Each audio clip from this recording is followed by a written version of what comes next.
হরে কৃষ্ণ।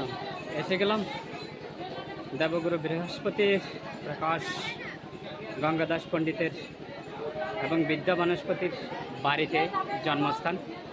আমরা এখন দর্শন করছি। এখানে পাঠশালা ছিল নিমাইয়ের। নিমাই এখানে পড়তেন।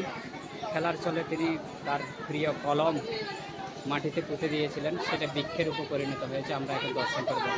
তো এই সেই কলম বৃক্ষ, সবাই দর্শন স্পর্শ আলিঙ্গন করছেন, আমরাও করছি। জয় কলম বৃক্ষ, কি মহাপ্রভুর একই কলম বৃক্ষ এখন আমরা এখানে দেখতে পাচ্ছি, দর্শন হচ্ছে। তো এই ধুলোতে গড়াগড়ি দিচ্ছে ভক্তরা।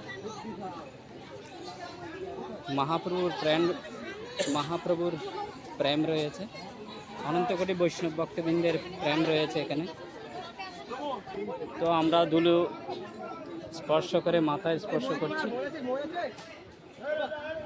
তো সুন্দর বিগ্রহ রয়েছে, দর্শন হবে। হরে কৃষ্ণ হরে কৃষ্ণ কৃষ্ণ কৃষ্ণ হরে হরে, হরে রাম রাম রাম।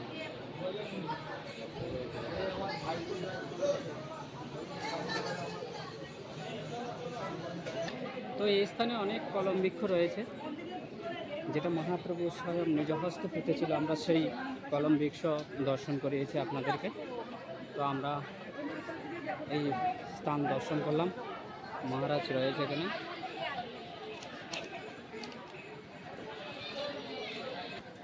আবারও কলম বৃক্ষ দর্শন করছি। ভক্তরা প্রণাম আলিঙ্গন করছেন। কেন? যেন আধ্যাত্মিক বিদ্যা হয়, আপনারা দূর দূরান্তে যারা রয়েছেন তারা লাভ হয়। তাই কলম বৃক্ষ কি যায়। শিলা প্রভুপাদ কি যায়।